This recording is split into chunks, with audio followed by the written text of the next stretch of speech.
Hello guys, मैं Raghavendra Singh RSV mathematics classes में एक बार फिर से आपका स्वागत करता हूं। बच्चों, जैसा कि आप सभी लोग जानते हैं कि हम अनसॉल्व्ड पेपर की सीरीज इस समय चला रहे हैं, जिसमें सेट नंबर 4 तक सॉल्व हो गए हैं। 2020 के सेट हल करवाए जा रहे हैं। ठीक है बच्चों, तो इसमें क्या है कि अब हम सेट नंबर 5 हल करेंगे 2020 का, जिसका नाम है, देखिए मैंने लिख भी रखा है यहाँ पे, 2020 सेट 5 MZ। कौन सा सेट है बच्चों? ये जो सेट है वो मेरा अनसॉल्व्ड पेपर है। देखिए कौन सा है, Agarwal unsolved modified unsolved paper कक्षा 10 गणित। ठीक है, तो इस पेपर को हम लोग सॉल्व कराएंगे। और देखिए बच्चों, जैसा कि मैं देख पा रहा हूँ, आप लोग बहुत अच्छा देख रहे हैं हमारी वीडियोज को और बेहतरीन। अगर आपको कोई दिक्कत आती है तो आप कमेंट भी करते हैं कुछ बच्चे, लेकिन कुछ बच्चे कमेंट नहीं करते हैं। मैं चाहता हूँ कि अगर आपको कोई समस्या उत्पन्न हो रही है तो आप उसमें कमेंट करें और वीडियो को ज़्यादा से ज़्यादा शेयर करें, ताकि अधिकांश बच्चे इस वीडियो का, इस अनसॉल्व्ड पेपर का लाभ ले सकें। ठीक है बच्चों, और देखिए इससे क्या होता है कि आपके अंदर का जो डर है वो खत्म हो जाएगा, क्योंकि आप कक्षा 10 में हैं, पहली बार बोर्ड परीक्षा में बैठने वाले हैं। तो आपके अंदर का जो भय है वो दूर होता जाएगा। धीरे धीरे आपको लगेगा ही नहीं कि मैं परीक्षा में बैठा हूँ और पेपर दे रहा हूँ।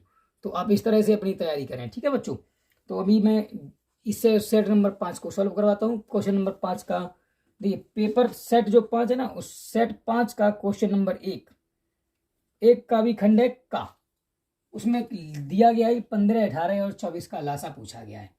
15, 18 और 24 का लासा लासा निकालना बहुत ही ईजी है, आप कक्षा 3, 4 से भी सीखते हैं। तो देखिए बच्चों, एक फिर भी मैं दिखा दे रहा हूँ आपको निकाल के। 15 में भाग जाएगा नहीं, 15 ऐसे ही रहेगा। दूने में 18, 12 दूनी 24, फिर 2 से जाएगा 15 ऐसे ही, 9 ऐसे ही, 6 ऐसे ही। ठीक है, 2 15 ऐसे ही, 9 ऐसे ही, 2 3 6 हो जाएगा, है ना। उसके बाद 3 से करेंगे, 6 15, 3 त्रिका 9, 3 एक 3। उसके बाद फिर से 3 से देंगे, 5 3 1, उस सॉरी 1 आएगा यहाँ पे। उसके बाद 5 से कर देंगे तो ये आ जाएगा 1 1 1। बस एक एक आ गया। समझिए समझिए, सवाल मेरा यहीं पे खत्म होता है। बस मैं लासा के लिए क्या करूँगा, आगे जो गुणनखंड है उनका मल्टीप्लाई, 2 × 2 × 3 × 3 × 5। बस सॉल्व कर दिए। 2 दूनी 4, दूनी 8, 3 24, 24 3 72, 72 पंचे 5 दूनी 10, 7 3 21 और 1 5 3 15, 3 45 दूनी 90, 90 दूनी 180, दूनी 360। यस, ये हो गया आंसर हमारा। इसमें कहीं दिया गया है यस, वो विकल्प संख्या दिया गया ऑप्शन नंबर 4। ऑप्शन 4 सही है। ठीक है, अब बात करते हैं क्वेश्चन नंबर पहले का खा। पहले के खा में बोला है शून्यकों का योगफल बताइए। बच्चों बिल्कुल आसान सवाल है। शून्यकों का योगफल आप जानते हैं, एक सूत्र भी आप लोगों को लिखाया गया होगा।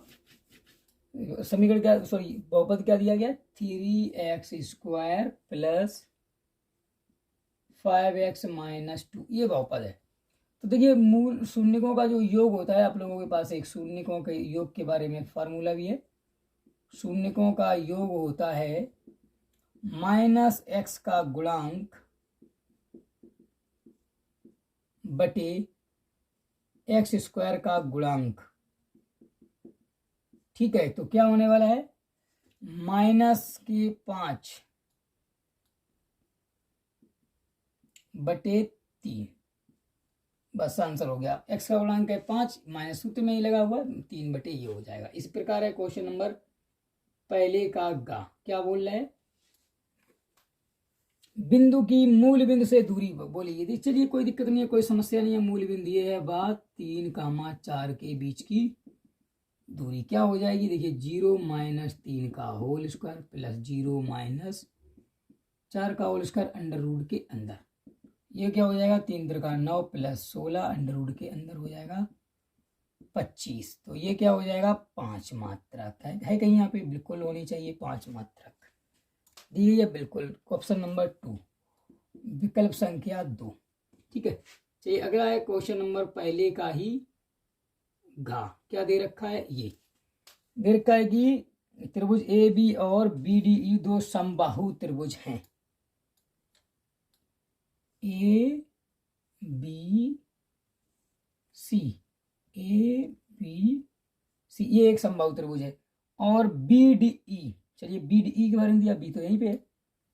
चलो देखते हैं, डी भुजा बी सी का मध्य बिंदु है। देखिए इसका मध्य बिंदु है, उसके बाद हो, तो बी डी ई ई का कोई लोकेशन ही नहीं दिया गया भाई। अब ई चाहे कहीं पर भी हो, समबाहु त्रिभुज है, वो इसके अंदर भी हो सकता है, इसके बाहर भी हो सकता है। ठीक है, बी और ये पॉइंट हो गया डी। अब देखिए वो चाहे कहीं पर भी पॉइंट हो, उससे कोई फर्क नहीं पड़ता, क्योंकि ये भुजा एक भुजा उसने निर्धारित कर दी है। अब आप चाहें तो इसके अंदर बना सकते हैं, चाहे तो इसके बाहर। मैं यहाँ पे बना लेता हूँ। ठीक है, इस तरह से।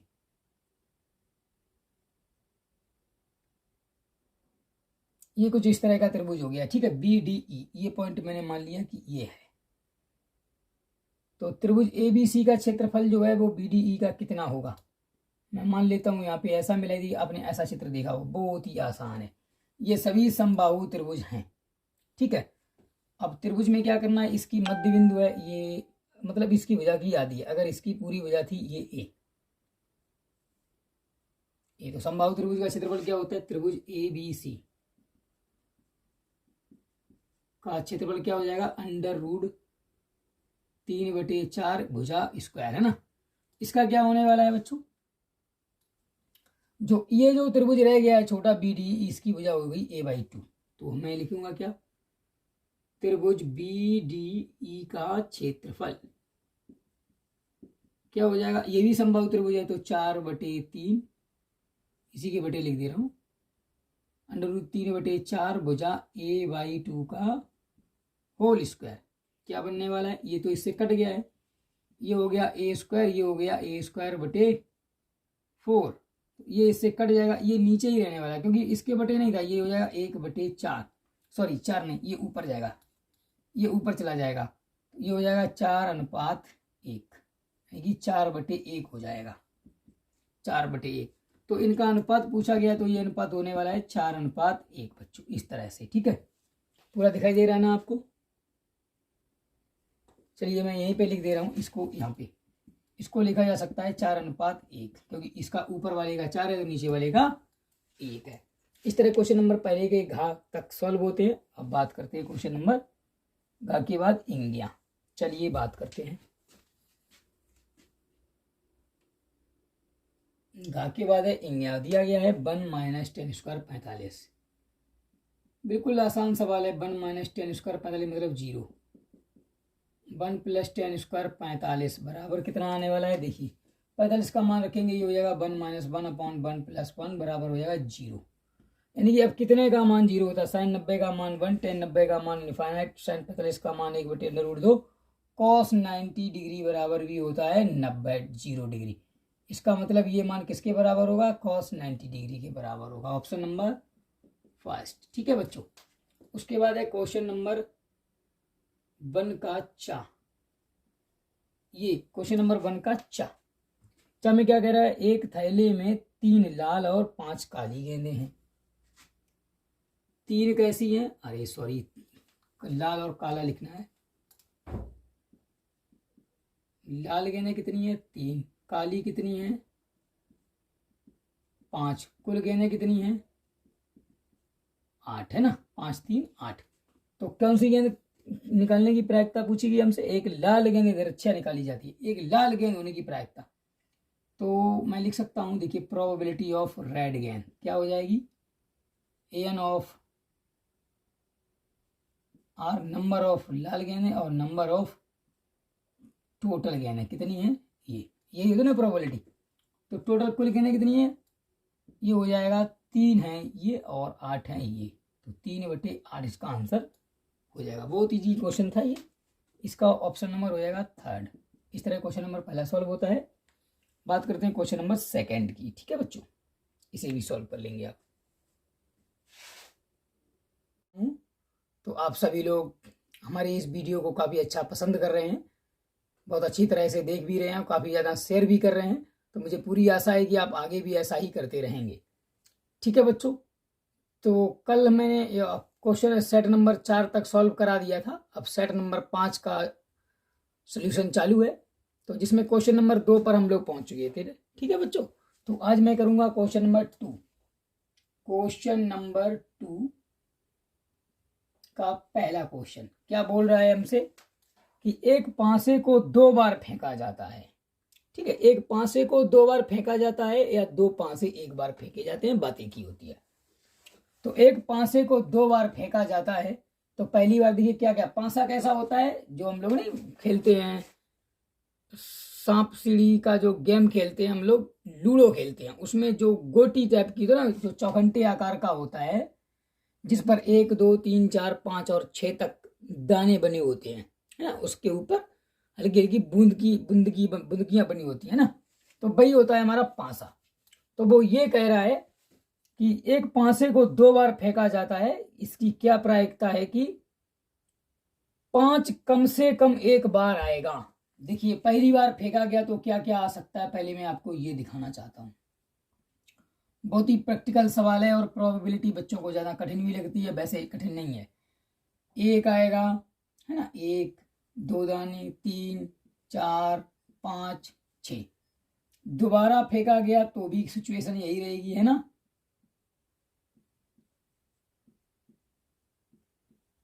इस प्रकार से वो कह रहा है कम से कम एक बार 5 आना चाहिए।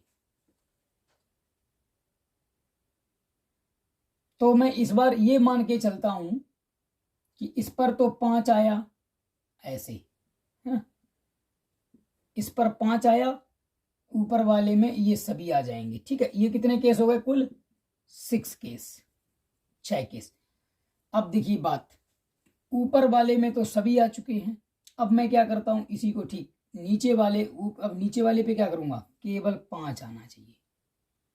नीचे वाले पर 5 आए, 6 तक हो गया, ये 5 आया, 5 आया, 5 आया, 5 आया, सॉरी इस पर अलग अलग रहेंगे। ऊपर वाले पे मैं कर लिखता हूँ कि 5 आया, इस तरह से, ये 5 5 5 5 5 आया। तो नीचे वाले पे क्या आएगा, 1 2 3 4 5। यानी कि देखिए मैंने क्या किया बच्चों, मैंने पहले वाले को एक बार उछाला, तो क्या क्या केस बन सकते हैं, या तो 1 आएगा, या 2 आएगा, या 3 आएगा, या 4 आएगा, या 5 आएगा, या 6 आएगा, है ना, कोई एक आएगा उनमें से।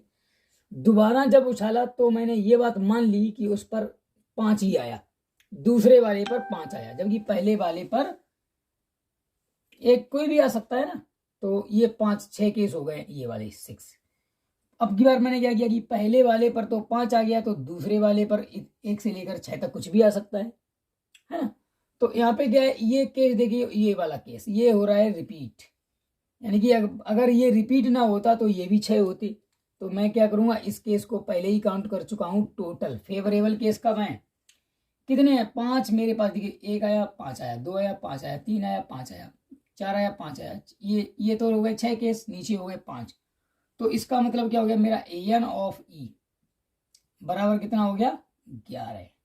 ठीक है, तो एन ऑफ एस कितना होने वाला है, क्योंकि एक पांसे को 2 बार उछाला जा रहा है, यानी कि पांसे को कितनी बार उछाला जा रहा है, 2 बार। तो एन ऑफ एस बराबर क्या हो जाएगा, 6 की पावर 2। तो कम से कम एक बार 5 आने की प्रोबेबिलिटी कितनी हो जाएगी, चलिए मैं लिख देता हूं, कम से कम एक बार 5 आने की प्रायिकता कितनी हो जाएगी, प्रोबेबिलिटी ऑफ इवेंट, तो क्या हो जाएगा, एन ऑफ ई बटे एन ऑफ सैंपल स्पेस, तो ये हो जाएगा 11 बटे 36, है ना। ये कितने हैं, ये 36 ही है बस।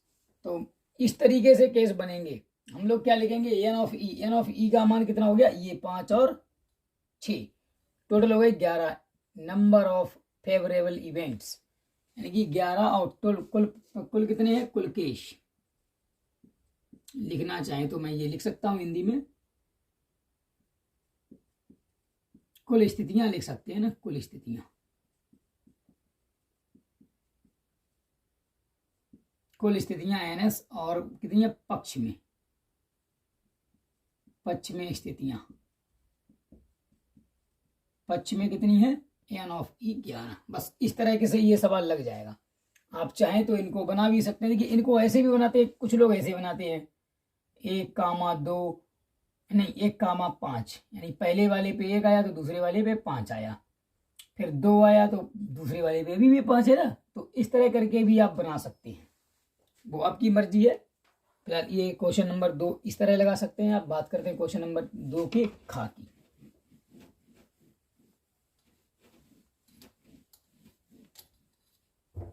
चलिए क्वेश्चन नंबर 2 का ख क्या कह रहा है कि चित्र में दिया गया है, समरूप का है या फिर मध्य बिंदु प्रेमी का। चलिए समरूप त्रिभुज का ही है, तो डी ई समांतर बीसी, डी ई समांतर बीसी। ये मेरे पास एक ट्रायंगल कुछ इस तरह से दिया गया है, इस तरह से है ना। तो यहाँ पे है डी ई, ये है A B C D E, और ये जो दूरी दी है ये है 2.7 सेंटीमीटर यहाँ से यहाँ तक, और नीचे वाली है 8.1 सेंटीमीटर यहाँ से यहाँ तक, और ये वाली दी गई है यहाँ से यहाँ तक 10.8 सेंटीमीटर ये, और मेरे से ये वाली पूछी गई है एडी। तो एडी की लंबाई याद कीजिए। देखिए ये तो सवाल में ही सब कुछ दिया गया है। क्या क्या दिया गया है कि ए ई बटे 2 दशमलव, मतलब ए ई बराबर इतना है, ई सी बराबर 8.1 सेंटीमीटर है, ठीक है, इंग्लिश में ही लिखेंगे, और डी बी बराबर कितना है 10.8 सेंटीमीटर, और मेरे से ना एडी का मान पूछा गया है। कोई दिक्कत नहीं है, ऐसे सवालों में क्या करना है। देखिए ये दोनों त्रिभुज कैसे हैं, समरूप हैं, ठीक है। तो एक ही कंडीशन होती है, चूंकि त्रिभुज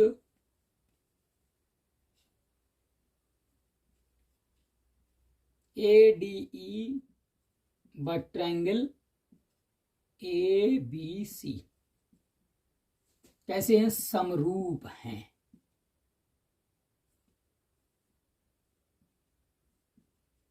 समरूप त्रिभुज है, इसलिए क्या कंडीशन लगेगी, ए डी बटे डी बी बराबर ए ई बटे ई सी होना चाहिए, है ना।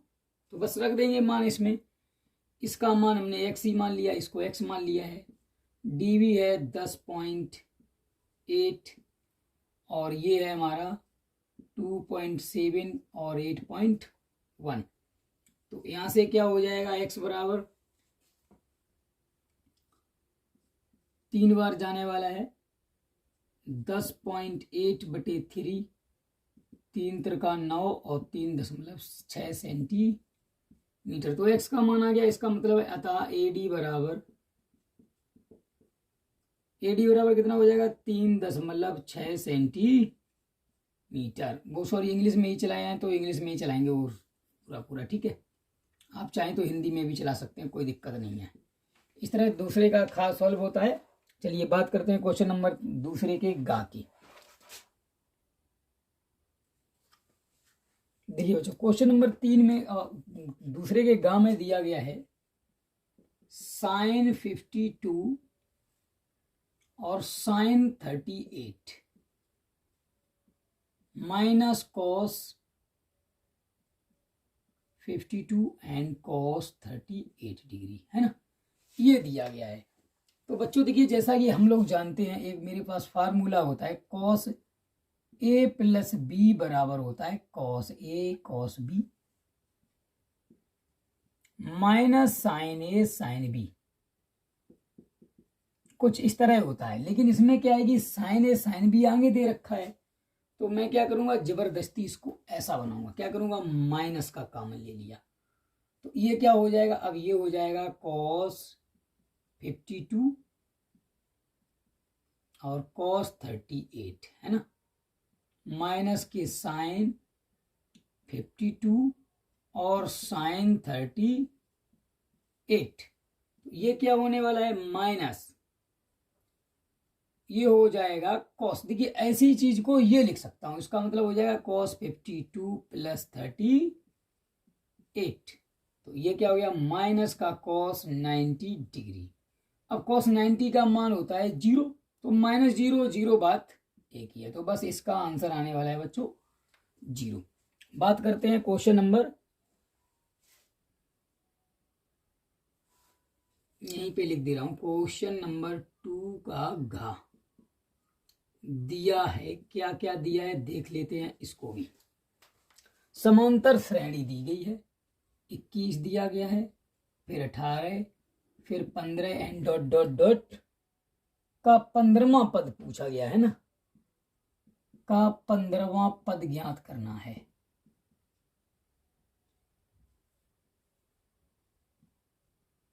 पद ज्ञात कीजिए, ये सवाल हमसे पूछा गया। तो मेरे से क्या पूछा गया, देखिए मेरे से पूछा गया है T15।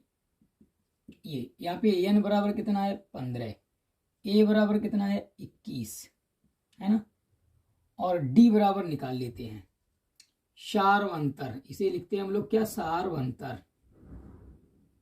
सारवंतर d बराबर होता है 18 माइनस 21 बराबर माइनस के 3। ठीक है, चलिए बात करते हैं T15 की। तो क्या हो जाएगा, मेरे पास फार्मूला होता है Tn बराबर होता है a plus n minus 1d से, है ना, ये है nवां पद, nवां पद Tn बराबर। तो मैं क्या करूंगा, मेरे पास है n बराबर 15 मेरे से पूछा गया है, तो ये हो जाएगा 21 माइनस 15 माइनस 1 इंटू माइनस के 3। ठीक है, तो यहां से क्या होने वाला है, T15 बराबर आ जाएगा 21 माइनस 14 बचे ना, 14 तियो, यहाँ पे प्लस होता है, ये सूत्र में प्लस है ना, तो 14 तियो माइनस के 42 हो जाएंगे, 14 तियो माइनस के 42। तो 21 में से 42 चले आएंगे तो बचेगा माइनस का 21। तो इसका मतलब T15 बराबर आ गया माइनस 21। अतः श्रेणी का 15वां पद माइनस 21 है। ठीक है, इस तरह क्वेश्चन नंबर दूसरे का गा सॉल्व होता है। चलिए बात करते हैं क्वेश्चन नंबर तीसरे के का की। देखिए क्वेश्चन नंबर 3 में दिया गया है 241/4000 को यदि 241/2 की पावर m और 5 की पावर n के रूप में लिखा जाए तो m और n का मान ज्ञात कीजिए। और कह रहे हैं कि भाग की प्रक्रिया किए बिना इसका दशमलव प्रसार भी कीजिए। बच्चों ये भाग नहीं देना है और आपको दशमलव में बदलना है, वो ये कह रहा है। चलते हैं, मैं स्टार्ट करता हूं। यहाँ पे 4000 से गुणनखंड करेंगे, कितना आ जाएगा 2000, फिर 1000, फिर 500, फिर 250, फिर 125, फिर 5, 25, फिर 5 से तो 5, फिर 5 से तो 1, 2 कितनी बार है 5 बार। तो मैं लिख सकता हूं, देखिए यहाँ से देख पा रहा हूं, तो 241/4000 को क्या लिखा जाएगा, 2 की पावर 5 इंटू 5 की पावर 3। तो यहां से मैं क्या करूंगा, तुलना कर लूंगा इसकी, 241/2 की पावर m इंटू 5 की पावर n से तुलना करने पर, है ना, तुलना कर ली तो क्या हो जाएगा, तुलना करने पर मुझे पता चला कि m का मान कितना आ गया 5 और n का मान कितना आ गया 3। ये मेरे आंसर हो गए। अब दूसरी बात, सवाल में ये कहा गया है कि मुझे भाग तो देना नहीं है और इसे दशमलव में भी बदलना है। चलिए स्टार्ट करते हैं हम लोग, यहाँ से आगे बढ़ते हैं। तो जब 241/2 की पावर 5 है और 5 की पावर 3 है, तो 2 की पावर 5 है तो 5 की पावर भी 5 हो, तब दशमलव में बदला जा सकता है। तो हम क्या करेंगे, 5 की पावर 2 का नीचे गुणा कर दिया हमने और 5 की पावर 2 का ऊपर गुणा कर दिया।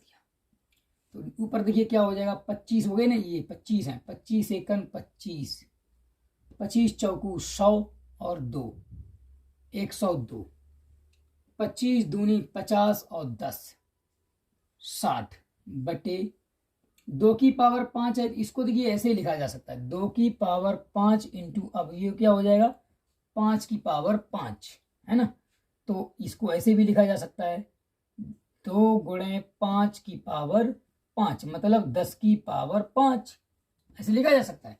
तो मैं यही लिखने वाला हूँ, यहाँ पे लिखने वाला हूँ 10 की पावर 5। और तो अगली स्टेप में क्या लिखेंगे, 60 25 बटे 10 की पावर 5 का मतलब होता है 1 के ऊपर 5 जीरो, है ना। तो 1 दशमलव जीरो काटेंगे, दशमलव यहाँ आ गया, दूसरा काटा दशमलव यहाँ, तीसरा काटा दशमलव यहाँ, चौथा काटा दशमलव यहाँ, पांचवा काटेंगे तो दशमलव यहाँ। तो इसके पहले जीरो की जरूरत है, तो ये क्या हो गया, तो ये सबसे लास्ट वाली दशमलव रखनी है आप, ये तो पुरानी हो गई है ना, सबसे न्यू दशमलव है ये, तो इसको लिखा जाएगा 0.0602 ये हो गया इसका दशमलव में आंसर। समझ गए ना बच्चों, ठीक है, कोई दिक्कत नहीं है, इस तरह के सवालों को इसी आसानी प्रक्रिया से लगाए जा सकते हैं। बात करते हैं क्वेश्चन नंबर तीसरे के खा की। देखिए बच्चों, क्वेश्चन नंबर 3 में दिया गया है कि यदि किसी समांतर श्रेणी का प्रथम पद 5 है, अंतिम पद यल 45 है, और उन्हीं पदों का योग, जो श्रेणी में पद है ना, उन पदों का योग जो है वो 400 है। ये क्या हो गया, पदों का योग, ठीक है। और तो हमसे n यानी पदों की संख्या पूछी गई है और d4 सार्वांतर पूछा गया है। चलिए, मैं जानता हूं हम लोगों का एक सूत्र होता है ASN बराबर n/2 A प्लस LC, है ना।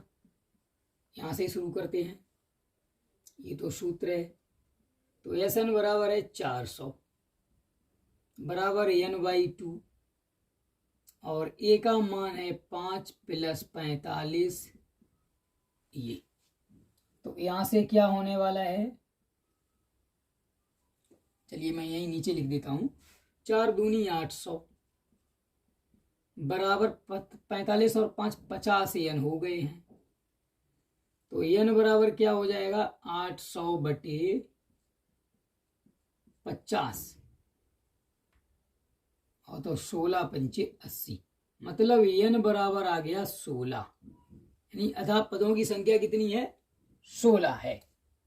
अब हमसे d और पूछा गया है, तथा अब दोबारा सूत्र लगाएंगे, कौन सा, L बराबर A प्लस n-1D से, है ना।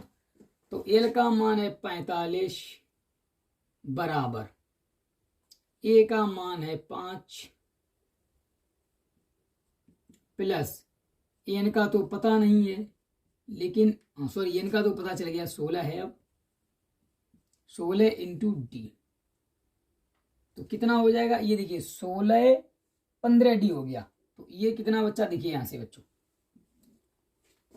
ये हो गया है 40 बराबर, ये 5 इधर आएंगे ना, माइनस के हो जाएंगे, तो ये क्या बचा, 15 इंटू डी। तो यहां से d बराबर हो जाएगा 40 बटे 15, तो 5 3 15 5 8 40, तो इसका मतलब हो गया d बराबर 8 बटे 3। अब मैं लिख दूंगा यहाँ पे, अतः पदों की संख्या 16 व सार्वांतर 8 बटे 3 है, ठीक है। ये हो गया तीसरे का खा। इस तरह क्वेश्चन सॉल्व होता है। अब बात करते हैं क्वेश्चन नंबर तीसरे के गा की। देखिए बच्चों, क्वेश्चन नंबर तीसरे के गा में दिया गया है कि बिंदु -3, 10 व 6, -8 को मिलाने वाला रेखाखंड बिंदु -1, 6 के द्वारा किस अनुपात में विभाजित होता है। तो देखिए वो कह रहा है कि अगर जैसे ये रेखा है, ये यहाँ कहीं, ये पॉइंट है ए, ये है बी, यहाँ पर मान लेता हूँ ये है ए, ये है एक बीच में पॉइंट है कहीं पर P, तो ये P के निर्देशांक है। वो कह रहा है इनके बीच का अनुपात कितना है, बताइए ये किस अनुपात में विभाजित करते हैं। मैं मान लेता हूं कि इनका अनुपात है 1:m, है ना। तो माना कि अनुपात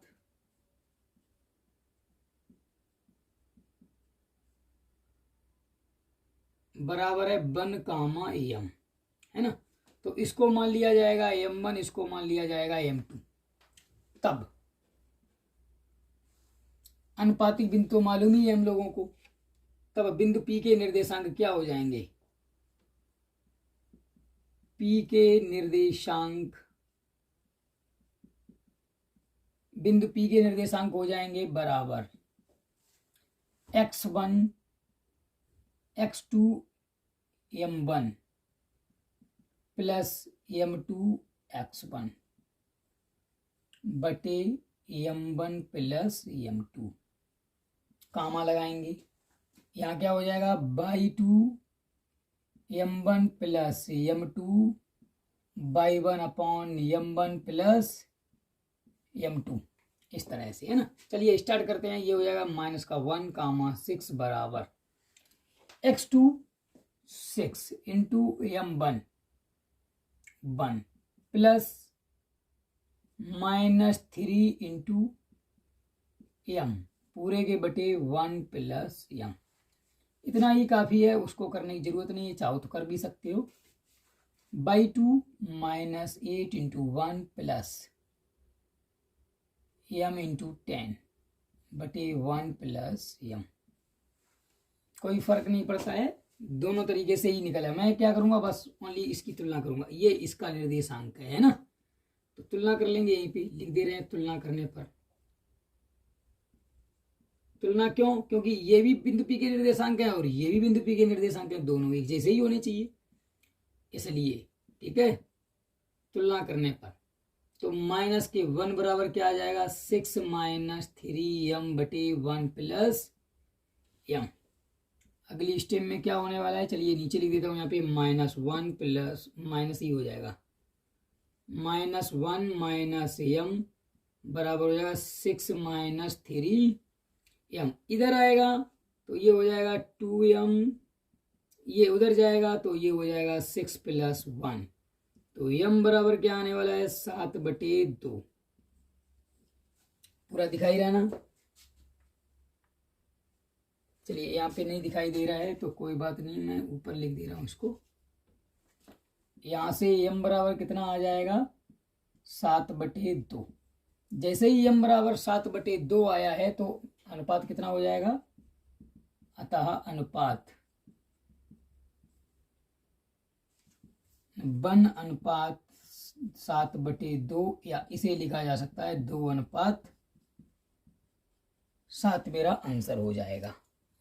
ठीक है गाइस, इस तरह क्वेश्चन नंबर तीसरे के घा को भी सॉल्व कर दिया है। बात करेंगे तीसरे के घा की।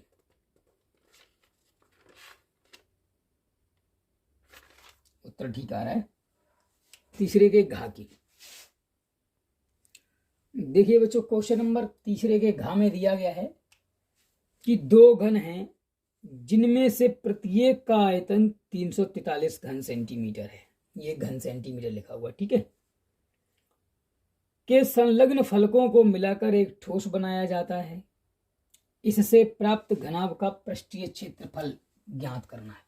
देखिए वो कह रहा है कि एक घन कुछ इस प्रकार का है।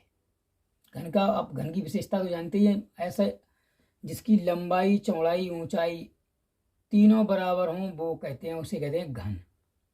कुछ इस प्रकार से घन है। ये मैं बना दे रहा हूं आपके लिए।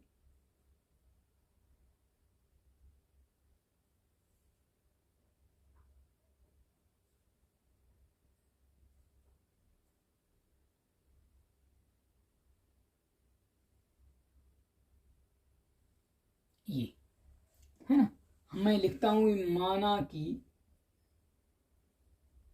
घन की भुजा लिख दे। घन की प्रत्येक भुजा की जरूरत ही नहीं, घन की भुजा ही काफी है, ठीक है। घन की भुजा a सेंटीमीटर है। तो देखिए घन का आयतन क्या होने वाला है, तो घन का आयतन ए क्यूब। अब देखिए ये ए क्यूब है और यहाँ पे ये वाला कितना दिया गया है, 343 सेंटीमीटर क्यूब है ना। तो यहाँ से देखिए इसको लिखा जाएगा ए गुणे ए 3 बार, इसको लिखा जाएगा 7 गुणे 7 गुणे 7। तो यहाँ से आ जाएगा ए बराबर 7 सेंटीमीटर।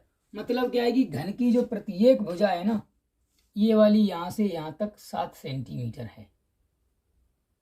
और वो सवाल कह रहा है कि इसको क्या किया गया है, जोड़ा गया है। इन दो घनों को ना जोड़ा गया है कुछ इस प्रकार से, ऐसे एक दूसरा घन और इसी के पड़ोस में रख दिया गया है ऐसे।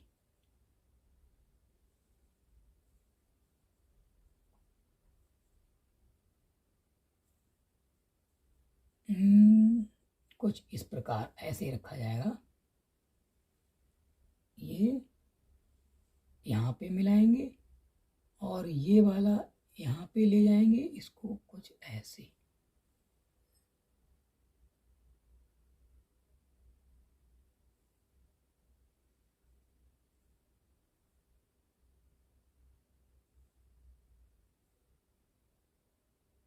ये तो इसमें मिलेगी ही।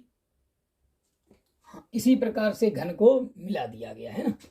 तो इसको ना थोड़ा तिरछा कर दिया है हम लोगों ने, इसको थोड़ा और आगे बढ़ा के इसको यहाँ पे मिलाया जाएगा इसी कोने से।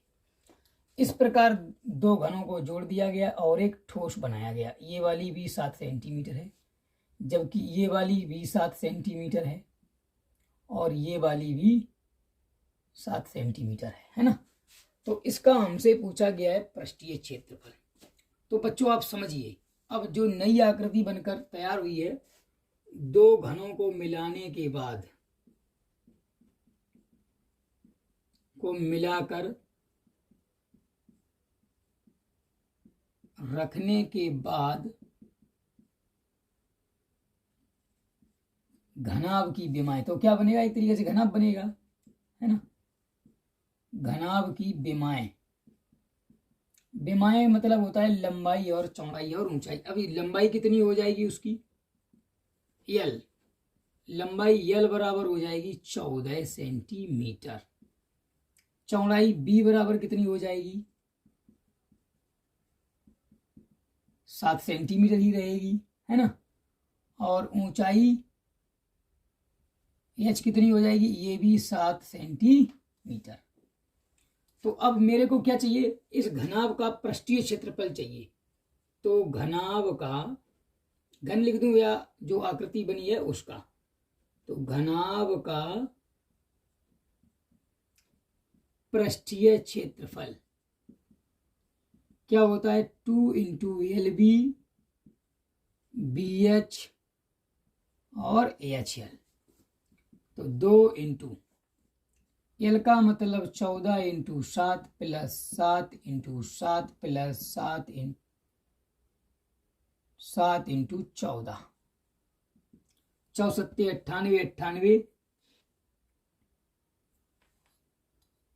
194।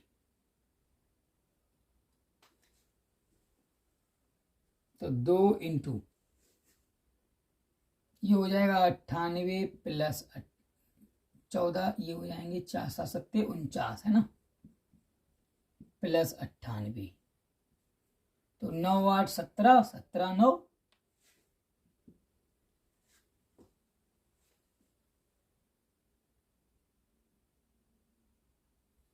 8 8 16 और 9 16 9 25 की 5। उसके बाद 9 4 13 9 22, 9 4 13 13 9 22, 22 और 2 24।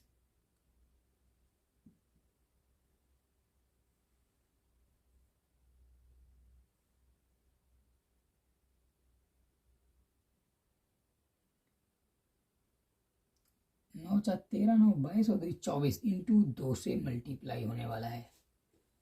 तो जैसे ही इसका मल्टीप्लाई करेंगे, इसमें 2 पंचे 10, 2 चौकू 8 और 1 9, 2 दूनी 4 और 1 5। 590। अब देखिए क्या आने वाला है, वर्ग सेंटीमीटर। तो इसको सेंटीमीटर स्क्वायर ही लिखा जाएगा। ठीक है बच्चों, अरे सही है, 2 दूनी 4 ही है, फिर 2 दूनी 8 में 1 हासिल लग चुकी थी।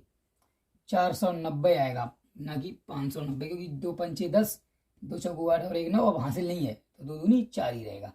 चलिए ये हो जाएगा इसका आंसर। ठीक है, क्वेश्चन नंबर 3 के घातक सॉल्व हो गए हैं सवाल। बात करते हैं अब क्वेश्चन नंबर 4 की। देखिए बच्चों, क्वेश्चन नंबर 4 के काम में कह रखा है कि किसी त्रिभुज के शीर्षों के निर्देशांक ये हैं। तो हमसे कह रहा है कि हमें उस त्रिभुज का क्षेत्रफल ज्ञात कीजिए।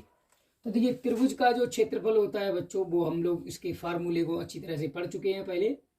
तो त्रिभुज का जो क्षेत्रफल होता है, त्रिभुज का क्षेत्रफल होता है 1/2 x1 y2 minus y3 plus x2 y3 minus y1। देखिए ये तो 1 2 3 रहना ही हर जगह। ठीक है, प्लस x3 तो क्या आने वाला है y1 माइनस y2। इस सूत्र को याद करने में भी कोई कठिनाई नहीं है। 1 2 3 से शुरू होता है, 1 3 2, फिर 1 मतलब 2 3 1, यानी पीछे वाला हमेशा आगे बढ़ता रहता है। ठीक है, ये वाला आगे बढ़ेगा, ये तो क्रम से चल ही रहा है, बस कोई दिक्कत नहीं है। तो चलो, ये मैं इन्हें जो मान रखे हैं वो हैं x1 y1 x2 y2 x3 y3।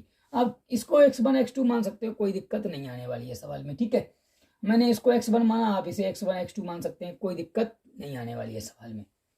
तो जो भी माने हैं मैं उसी के अनुसार चलता हूं। 1/2 x1 का मान है a,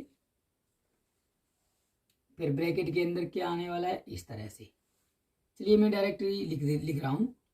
ये क्या है y2 का मान है c प्लस a, है ना, माइनस y3 का मान है a प्लस b। जब घटाएंगे तो दोनों माइनस हो जाएंगे, तो a माइनस b ऐसे।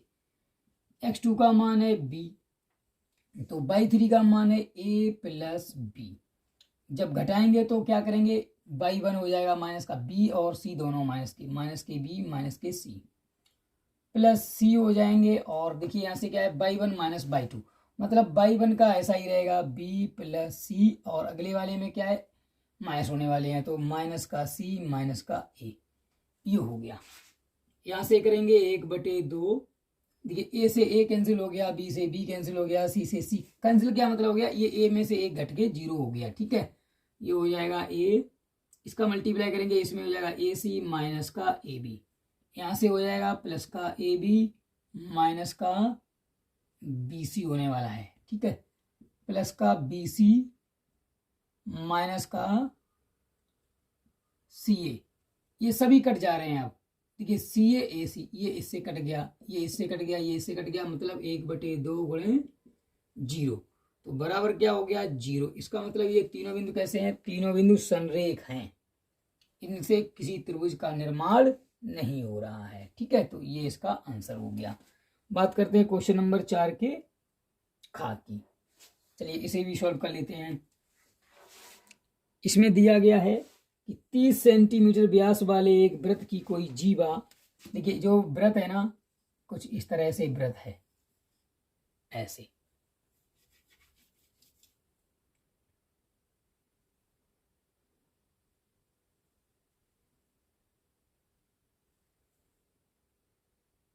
ये ठीक है, कोई वृत्त है जिसकी जो व्यास कितना दिया गया है, वृत्त का व्यास दिया गया 30 सेंटीमीटर। कोई जीवा केंद्र पर, मान लेते हैं ये कोई जीवा है और ये वृत्त का केंद्र है, इसके केंद्र पर कितने डिग्री का कोण बना रही है 60 डिग्री। तो ये जो एंगल दिया गया है वो कह रहा है 60 डिग्री है। जीवा की लंबाई कुछ पता नहीं है, ओ पॉइंट है। त्रिज्या दी गई है 30 सेंटीमीटर, सॉरी व्यास दिया गया 30 सेंटीमीटर, तो त्रिज्या हो जाएगी 15 सेंटीमीटर। ठीक है, चलिए इसके आगे अब हम लोग लिखते हैं, दिया है। तो देखिए बच्चों, ये दिया गया है वृत्त का व्यास 30 सेंटीमीटर है, त्रिज्या 15 सेंटीमीटर है, और केंद्र पर अंतरित कोण 60 डिग्री है ना। चलिए अब यहीं से मेरे से पूछा गया है केंद्र पर, तो लघु वृत्त खंड का क्षेत्रफल पूछा गया है। मेरे से पूछा गया है ये जो इलाका जो मैं लाइनिंग कर रहा हूं ना, ये छायांकित भाग का क्षेत्रफल हमसे पूछा गया। ये लघु वृत्तखंड हो गया, ये ऊपर वाला दीर्घ वृत्तखंड हो जाता है। ठीक है, तो इसको निकालने का तरीका क्या है? देखिए, जब भी मैं ऐसे निकालता हूं तो ये हो जाएगा त्रिज्यखंड। तो मैं क्या निकालने वाला हूं? त्रिज्यखंड।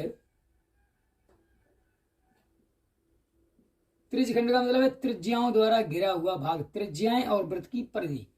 तो त्रिज्यखंड का क्षेत्रफल, ठीक है, त्रिज्यखंड का क्षेत्रफल क्या हो जाएगा? पाई आर स्क्वायर थीटा बटे 360 डिग्री ये होता है। तो मैं क्या लिखूंगा यहाँ पे? त्रिज्यखंड ए, यहाँ पे कोई पॉइंट ले रहा हूं, ठीक है, चलिए पी ले रहा हूं। तो त्रिज्यखंड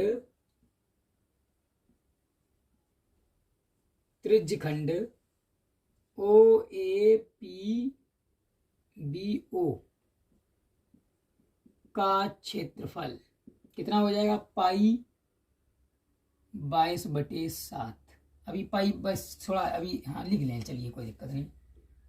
22/7 बोले सबल में उसने कह रखा है पाई का मान 3.14 लेना है। ठीक है, तो 3.14 इंटू आर का मान है 15 इंटू 15 इंटू थीटा का मान है 60 डिग्री पूरे के बटे 360 डिग्री, छरंग 36, यानी कि ये बचा ओनली 6 डिग्री। तो यहां से करेंगे 3 पंचे 15, 3 दूनी 6। ठीक है, 2 से भाग चला जाएगा, 2 एकन 2, 2 पंजे 10 और 2 सत्ते 14, ये हो जाएगा 1.57 इंटू 5 इंटू 15।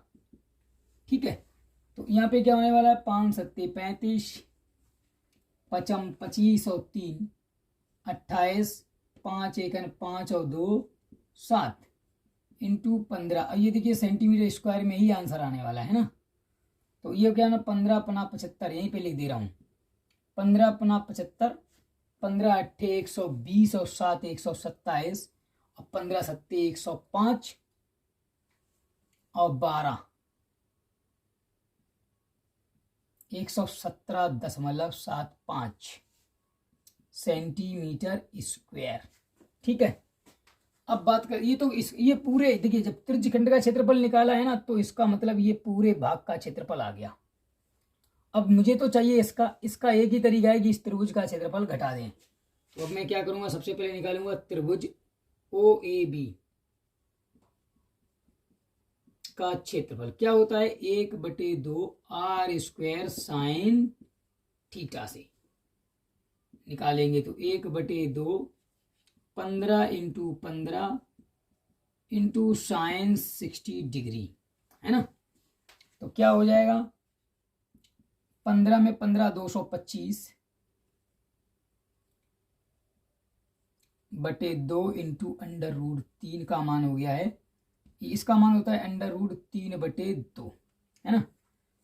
तो √3/2 का मान कितना हो जाएगा?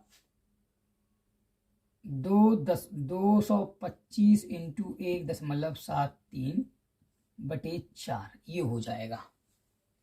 तो पहले तो भागी दे लेते हैं, क्या आने वाला है? 225 तिहाई 675 की 5 हासिल लगी 67। ठीक है, गुणा ही कर लेते हैं इसका, नीचे यहाँ पे मैं गुणा कर ले रहा हूं। 225 173 5 3 15 2 3 6 7 5 35 और 6 41 और 1 42, 3 दूनी 6 5 6 11 14 11 25 14 11 25 और 2 25 और 4 29 हासिल लगी 2, 7 दूनी 14 और 2 16 और 2 18, 2 एकन 2 और 1 3 दशमलव लगाएंगे टोटली 2 अंक बाद, है ना। तो इसका आंसर कितना आने वाला है ऊपर 3, यहाँ पे जो आंसर आने वाला है 389.25/4। तो यहाँ से कितना होने वाला है 4 नेम 36, 2 बचे 4 छंग 24, 3 बचे 4 अट्ठे 32 और 4 एकन 4 तो 5 सेंटीमीटर स्क्वायर। ये हो जाएगा त्रिभुज का क्षेत्रफल, ठीक है। और इसके बाद आगे क्या करना है, यहाँ पे लगा दे रहा हूं, ठीक है। क्या करना है मेरे को चाहिए लघु वृत्तखंड का क्षेत्रफल। लघु वृत्तखंड का क्षेत्रफल क्या हो जाएगा, त्रिज्य खंड का क्षेत्रफल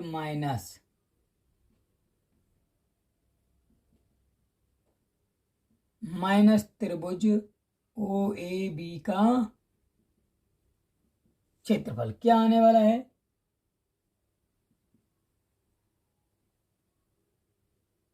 117.75 माइनस 96.813 मान लेते हैं, ठीक है।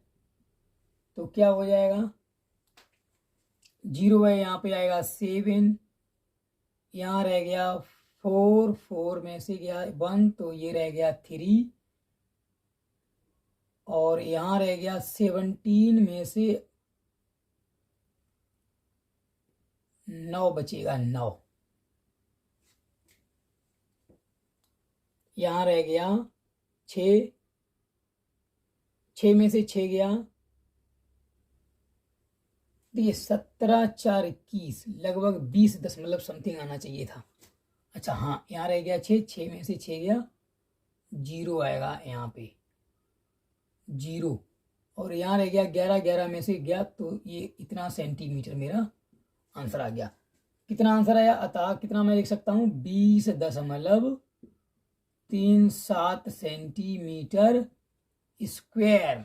ये मेरा अभीष्ट आंसर है 20.37। देखते हैं एक बार आंसर 20.43 आ रहा है। कोई दिक्कत नहीं है बच्चों, कोई समस्या नहीं है, थोड़ी दशमलव में कहीं इधर उधर अंक हो गए हैं। फिलहाल 20.37 का मतलब है मेरा अंतर आ रहा है 5, 6 का अंतर आ रहा है, ठीक है। 0.6 का अंतर आ रहा है। इस अंतर को कोई खास अंतर नहीं माना जाएगा और आपको पूरे अंक दिए जाएंगे, ठीक है बच्चों। इस तरह के सवालों में आपको कन्फ्यूजन भी नहीं होना है और डरना भी नहीं है, सवाल को बेतरक लगाते रहना है, ठीक है। तो क्वेश्चन नंबर 4 का खास सॉल्व हो गया। बात करते हैं क्वेश्चन नंबर 4 के गा की।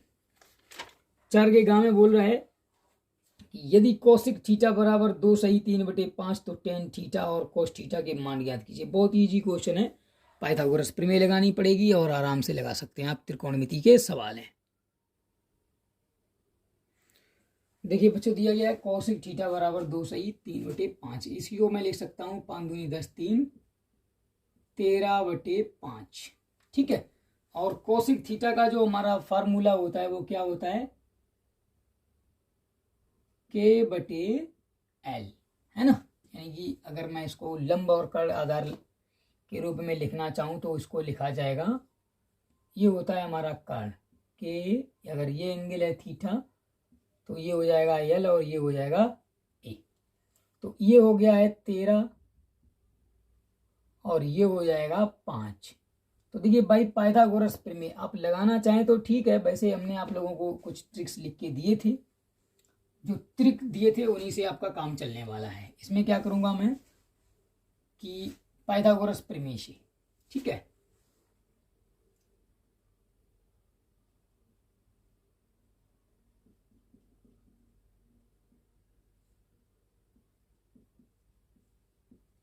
पाइथागोरस प्रमेय से क्या हो जाएगा, के स्क्वायर बराबर होता है ए स्क्वायर प्लस एल स्क्वायर। तो मेरे को के और एल के बारे में मालूम है, तो ये हो जाएगा ए स्क्वायर बराबर हो जाएगा के स्क्वायर माइनस एल स्क्वायर। रख दीजिए मान, 13 का होल स्क्वायर माइनस 5 का होल स्क्वायर 144 बचने वाला है। तो ए स्क्वायर बराबर आ जाएगा 144, तो ए बराबर कितना आने वाला है 12, मतलब तीसरी भुजा जो आ गई है वो 12 आ गई। अब मेरे से पूछा गया है टेन थीटा का मान। अब हम क्या निकालेंगे, टेन थीटा का मान होता है L/A, तो लिख देंगे। तो L/A लिखेंगे तो L का मान कितना था 5, A का मान 12, ये हो जाएगा इसका मान। और दूसरा हमसे पूछा गया था कॉस थीटा का मान। तो कॉस थीटा बराबर क्या होता है A/K, है ना। तो इसका मान क्या हो जाएगा 12/13। बस ये हो जाएगा हमारे आंसर। बहुत बस ये इतना सवाल था। चलिए बात करते हैं क्वेश्चन नंबर 4 के घा की। देखिए 4 के घा में कहा गया है कि सिद्ध कीजिए कि 3 + √2 एक अपरिमेय संख्या है। देखिए इससे पहले भी सवाल आए हैं बच्चों, हमने उसे हल भी किया है और मैंने बताया था उनको कंट्राडिक्शन मेथड से सॉल्व करना होता है। तो मैं क्या करता हूं, देखिए उसके विपरीत मैं मान लेता हूं कि मतलब 3 + √2 एक परिमेय संख्या है। और आप जानते हैं परिमेय संख्याओं को P/Q के रूप में लिखा जा सकता है। तो बस इतनी सी बात हमने मानी कि मैंने देखिए दिखाना क्या है, मुझे ये दिखाना है कि ये परिमेय संख्या नहीं है। अगर कोई चीज़ परिमेय संख्या नहीं है तो वो अपरिमेय ही है ना। कोई भिन्न या कोई संख्या अगर परिमेय नहीं है तो वो कैसी है, अपरिमेय है। तो बस यही मुझे दिखाना है। मैंने क्या किया, इसको गलत तरीके से माना कि ये परिमेय है और मैं लास्ट में ये दिखा दूंगा कि ये तो परिमेय नहीं है, हमारी अवधारणा ही गलत है। इसका मतलब वो संख्या कैसी है, अपरिमेय है। तो मैं शुरू करता हूं यहाँ पे। देखिए माना कि 3 + √2 एक परिमेय संख्या है जिसको P/Q के रूप में लिखा जा सकता है, जहां PQ पूर्णांक है। तब मैं क्या करूंगा, बस लिख लूंगा 3 + √2 बराबर क्या हो जाएगा P/Q। तो यहां से क्या हो जाएगा √2 बराबर P/Q - 3 भी एक परिमेय संख्या है। ठीक है, क्या करना है कि ये परिमेय संख्या है तो ये भी परिमेय संख्या है। परिमेय संख्या में से परिमेय संख्या घटाएंगे तो ही परिमेय संख्या होगी। तो अगली बात में क्या आने वाला है √2, ये होने वाला है P - 3Q/Q। मतलब क्या है कि अब P ये भी वो पूर्णांक है, ये भी पूर्णांक है। पूर्णांक माइनस पूर्णांक पूर्णांक रहेगा, पूर्णांक बटे पूर्णांक परिमेय संख्या रहेगी। ठीक है, चूंकि अब मैं लिखता हूं यहाँ पे, चूंकि P - 3Q/Q एक कैसी संख्या है, परिमेय संख्या है। परिमेय संख्या है, लेकिन है ना, लेकिन √2 कैसी है, एक अपरिमेय संख्या है।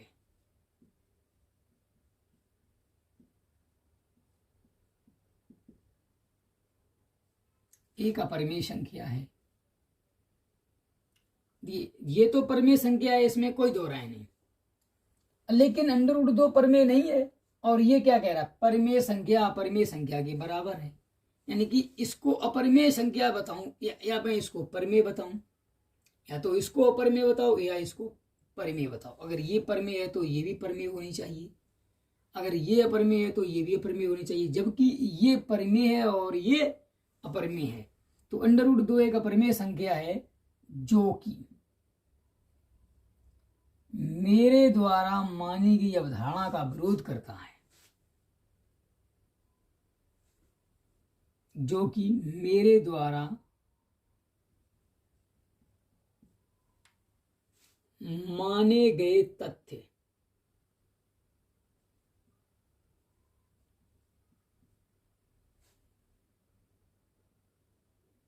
का विरोध होता है ना। जो हमने मानी कि ये परिमेय संख्या है, तो अपरमेय मतलब परमेय में कुछ भी, परमेय में अगर परमेय संख्या जोड़ देंगे तो परमेय रहेगी। और ये वाली परमेय मैंने सिद्ध किया कि ये परमेय है लेकिन ये अपरमेय है। तो ऐसा तो हो नहीं सकता अपरमेय संख्या परमेय के बराबर हो जाए, है ना बच्चों। तो ये बात बिल्कुल यहाँ पे लिखा जाएगा कि यह अपरमेय संख्या लेकिन √2 एक अपरमेय संख्या जो कि मेरे द्वारा माने गए तथ्य का विरोध होता है, विरोध होता है। इसलिए 3 + √2 एक परमेय संख्या नहीं है।